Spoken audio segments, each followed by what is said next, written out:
안녕하세요. 임용선 목사입니다. 오늘 우리가 함께 나눌 말씀은 이사야서 49장 14절로 21절입니다. 제가 봉독하겠습니다. 오직 시온이 이르기를 여호와께서 나를 버리시며 주께서 나를 잊으셨다 하였거니와 여인이 어찌 그 젖먹는 자식을 잊겠으며 자기 태에서 난 아들을 긍휼히 여기지 않겠느냐. 그들은 혹시 잊을지라도 나는 너를 잊지 아니할 것이라.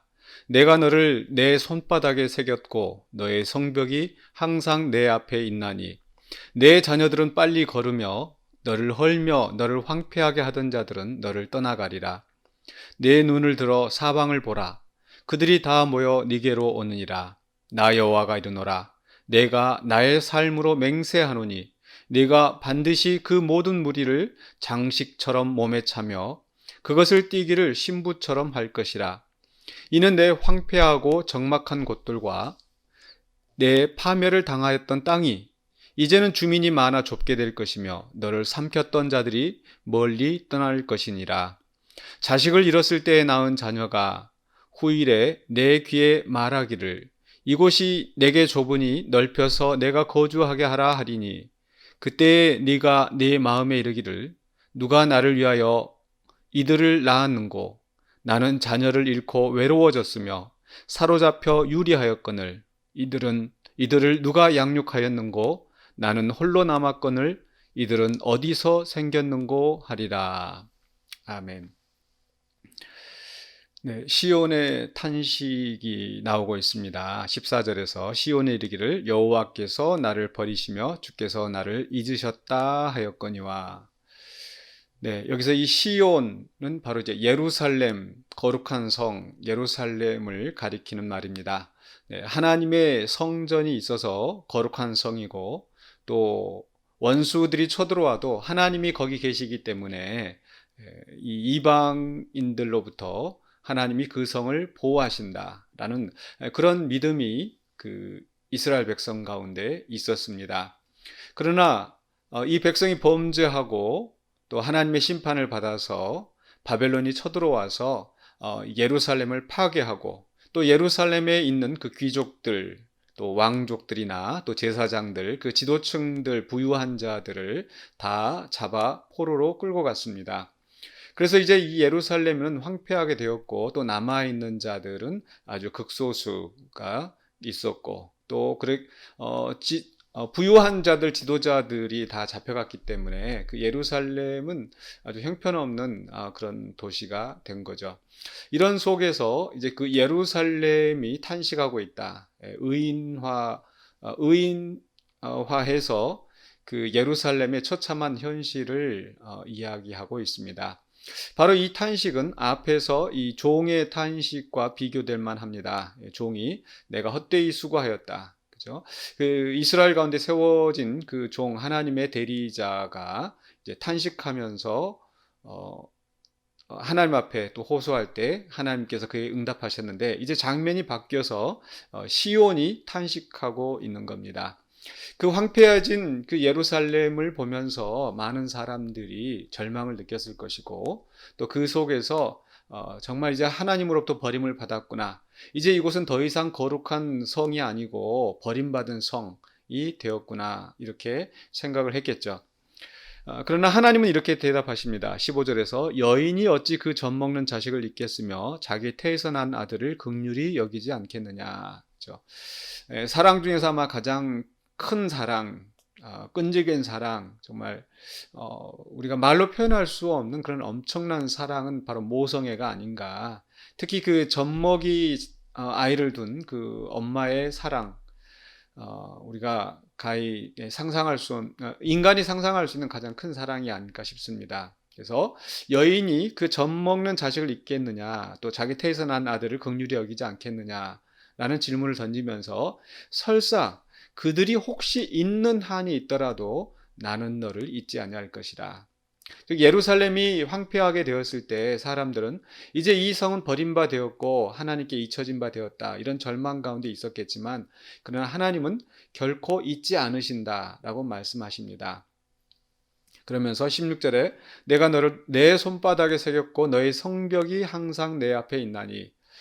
네, 우리가 무언가를 잊지 않기 위해서는 손바닥에 메모를 하고 그걸 항상 기억하지 않습니까? 또 이스라엘 백성들도 하나님의 말씀을 기억하기 위해서 그 하나님 말씀을 새긴 것을 또 이 손바닥에 또 묶고 이마에 묶고 하는 그런 일들도 있었죠. 그렇기 때문에 그 특히 옛날 사람들이 손바닥에 새겼다라는 거, 잊지 않기 위해서 손바닥에 새겼다라는 거, 이게 너무나 잘 와닿을 것 같습니다. 마치 그런 것처럼 우리 하나님께서 그 이스라엘을 또 하나님의 선택된 백성 또 그 거룩한 성을 잊지 않으시기 위하여서 손바닥에 새겼다라고 말씀하십니다. 또한 그 예루살렘의 성벽, 지금은 이방인들에게 다 유린되어서 또 파괴되어서 아무것도 남지 않은 그 성벽이라 할지라도 하나님은 그 성벽이 하나님 앞에 있다. 하나님은 여전히 기억하시고 그 아픔을 또 돌아보시면서 또 그 성을 거룩하게 또 회복하게 영광스럽게 회복하실 계획을 가지고 계시는 거죠.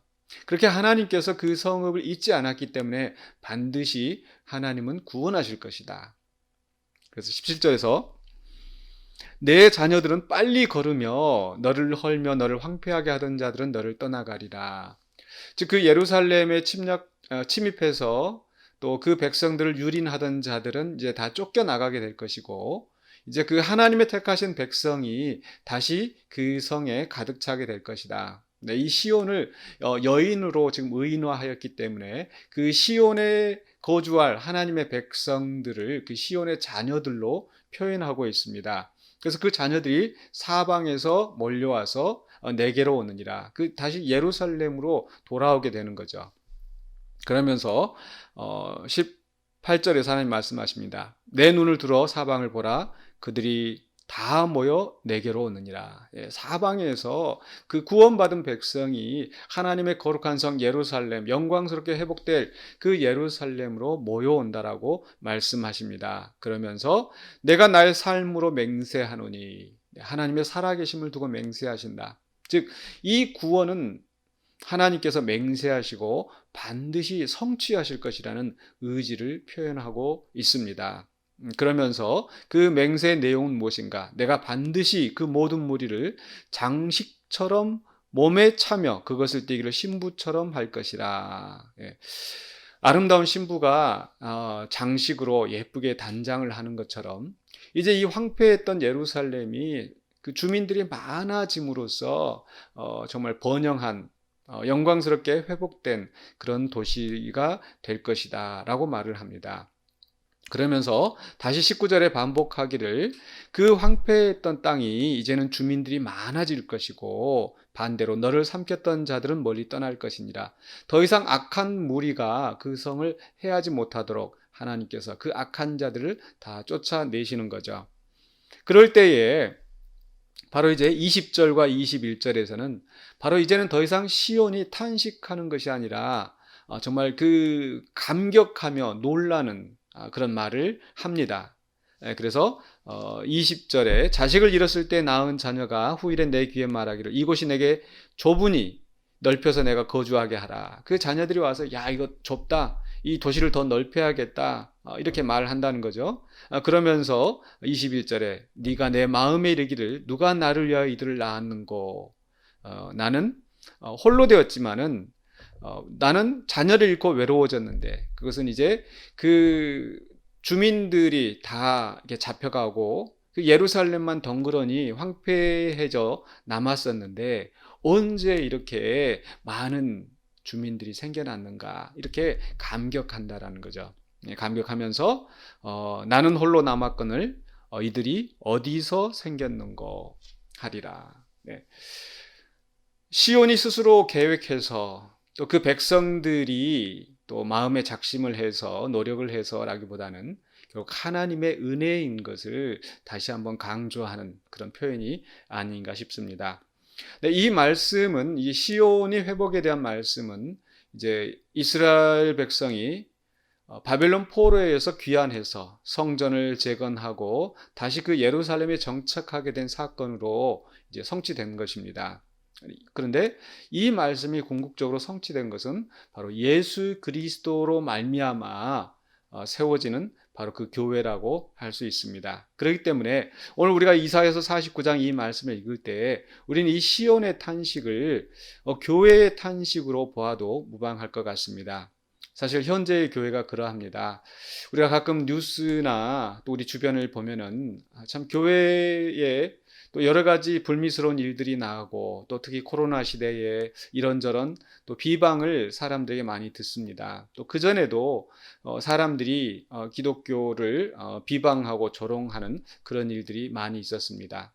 또 교회 안에 불미스러운 일들로 인하여서 분쟁으로 인하여서 참 교회 우리 자신들이 교회를 생각할 때 참 부끄럽고 또 그렇게 해서 교회가 분열되어지고 망하게 되고 참 그것 때문에 또 상처를 받고 또 많은 사람들이 교회 나가지 않게 되고 이런 일들이 일어나죠. 참 안타깝지만 현실이 그러합니다. 그렇게 된 이유가 무엇입니까? 사실 시온이 황폐하게 된 것은 그 시온에 사는 백성들의 죄 때문이었죠. 우리 자신들의 죄로 말미암아 또 인간의 타락한 본성으로 말미암아 그런 일들이 일어납니다. 그러나 그렇다 하더라도 하나님은 이 교회를 포기하지 않으십니다. 예수님께서는 그 피로 값주고 사신 교회를 포기하지 않으십니다.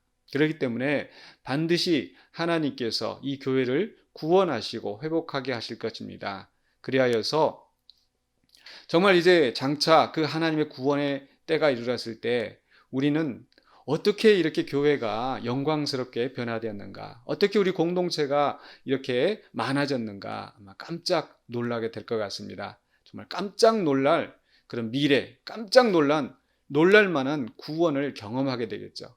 그게 바로 요한계시록 7장에서 바로 나와 있지 않습니까? 그 흰옷 입은 무리들이 각 나라와 족속과 백성과 방언 중에서 사방에서 몰려와서 구원하심이 보좌에 앉으시니와 어린 양께 있도다 라고 찬양을 하는 겁니다. 그때 그 24장로 중에 한 장로가 요한계시록 7장 13절을 보면 도대체 이 무리가 누구이며 어디서 생겼는가?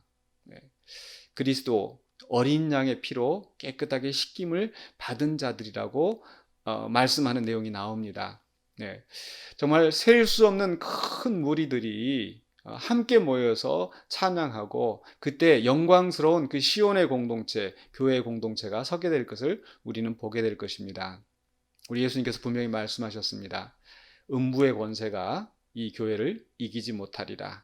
우리 주님께서 선언하신 말씀이고 또 그 주님이 우리 교회를 지켜주실 줄로 믿습니다. 그렇기 때문에 비록 우리 현실의 모습 속에서 정말 시온처럼 버림받은 시온이 탄식하는 것처럼 우리가 참 교회를 생각할 때에 탄식과 또 아픔이 있다 할지라도 그러나 우리에게는 깜짝 놀랄 미래, 깜짝 놀랄 구원이 있다는 것을 기억하시기 바랍니다. 그래서 이 속에서 여전히 우리는 소망 가운데서 또 교회의 미래를 바라보면서 또 우리 공동체를 사랑하고 또 함께 또 세워나가며 또 지어져가는 우리 온 또 교회의 성도들이 되시기를 주의 이름으로 축원합니다. 기도하겠습니다.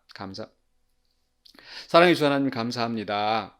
하나님, 우리의 모습이 비록 연약하고 또 죄악된 본성으로 인하여서 우리가 주님의 영광을 가리우고 또 지금 당장에는 교회가 실패하는 것 같고 분열되는 것 같고 어려움 속에 있다 할지라도 음부의 권세가 이기지 못하리라, 이 교회를 삼키지 못하리라 하셨던 주님의 말씀을 믿습니다. 그렇기 때문에 우리의 머리가 되시는, 교회의 머리가 되신 예수 그리스도로 말미암아 우리가 또 승리하게 될 줄로 믿습니다. 그 승리의 날을 바라보면서, 구원의 날을 바라보면서 오늘 또 우리가 교회를 사랑하며 공동체를 사랑하며 함께 어우러져 또 주님의 나라를 이루어가는 신실한 주의 백성 되게 하여 주시옵소서. 예수 그리스도 이름으로 기도하옵나이다. 아멘.